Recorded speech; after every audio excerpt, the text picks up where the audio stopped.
Assalamualaikum warahmatullahi wabarakatuh. Okey, untuk video pendek yang ni, aku nak share sikit.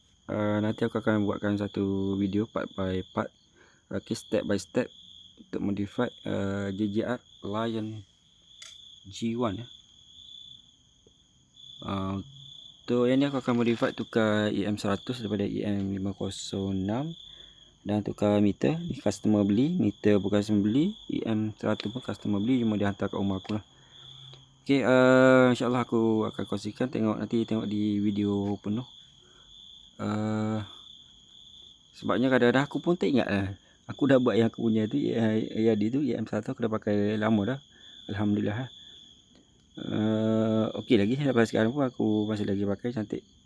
Mungkin satu hari 3 kali sekali cas, 2 kali kalau kau jalan jauh pergi buat repair semua lah.